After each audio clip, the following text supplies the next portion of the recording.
feel like that's when all the dirty dogs come out to play, and literally people are just ready for kick-ons. They are going to the after party. They are just obliterated at this point.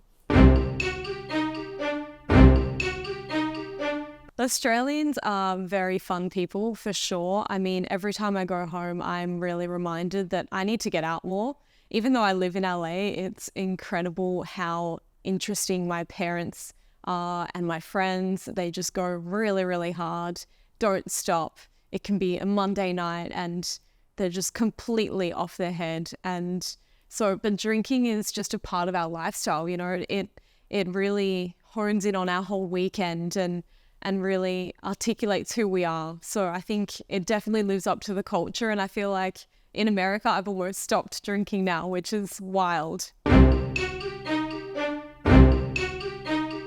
The reason I found that LA would be somewhere where I wanted to be is just because of the remarkable way that everyone is thinking and living out their dreams, So there's just that point of difference where people are really going for it. They are incredibly talented at what they do. They're people that have escaped to their hometown in one way or another, and it just kind of makes the music industry fire, and it just it puts you in another league.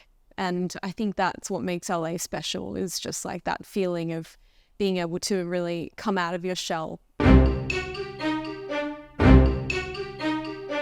I think for me, I really just want to create a feeling of joy and euphoria for people, and just kind of escape the worry of everyday life. That's really how I pictured my music, is just really it's somewhere where you need to watch the performance. It's definitely a new world, and I would say it definitely makes you feel like you are escaping everyday life and its challenges. So I think that's really where I try to provide that experience for people, and people are thinking about it after days and remembering that night because it was just such fun and so different. So my favorite gig was in Vegas, and it was at Dre's After Hours, which basically is one of the most special places that you can play in the whole of America. I remember Diplo had played there, and also Skrillex, some of the real big guys had played there. So I felt very privileged to play a set from 5 a.m. till 7 a.m. And it was very interesting, to say the least. And I woke up at 4 because I was not going to stay up all night. And basically there was cash being thrown everywhere, all over the DJ booth. And it was kind of wild, I did not expect it. And so that was really interesting. And then people were saying, do you know what? I have to work at 8 a.m. I'm not going. I'm staying here for your set. So they just cancelled their work day, which I felt incredible about. I usually follow if it's someone that I aspire to be so wherever that is, it might be in Exchange, downtown, it might be at Sound. Sound is a venue that I hold in high regard, so I think that's somewhere that I would definitely be seen at 2 a.m. The day and night gigs, I personally love the day sets because I feel like the weather's usually good on this type of day, you hope anyway.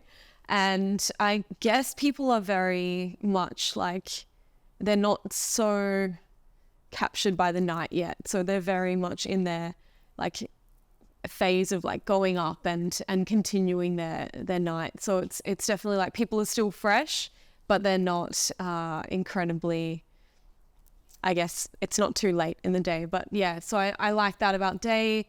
And then the night I just find also really fun, but not too late.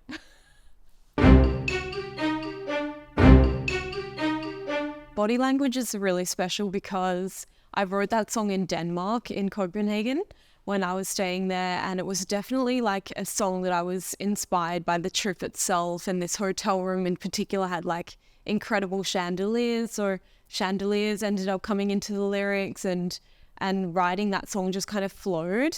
And so I really found that it was definitely about like a love story and kind of a seductive, I guess, time. And so it was a very much like a verse chorus song that I'd written and established. However, I definitely wanted it to be put into my sets and for other DJs to play it out. So we actually ended up shifting the trajectory of the song and cutting out a lot of the verses and just kind of keeping the hooks. So that really like made it into a different story. And we just put like a very, very hooky back of the track. So the production is very much like a club track. So that really kind of appealed to not only people that were definitely into that like pop vibe, but also like the dance spectrum of that track as well. So it kind of just was like a very lovely story of like just a dance track that had some really interesting kind of lovey-dovey vocals as well. But that's really where the song came about, and I'm super proud of it. And it's out on Syrup Records, and I have another 2 tracks to go with that label. So that TikTok is so hilarious, by the way. So I found it interesting that she was just so perplexed by what those buttons do. And yeah, I mean, there's a button for everything. If you want to just maneuver the sound in the slightest aspect, it will be completely possible. And I would say, yeah, you really need to know what you're doing, because there's so many dials, and, you know, the DJ is really the sound purveyor. You know, they are creating the environment.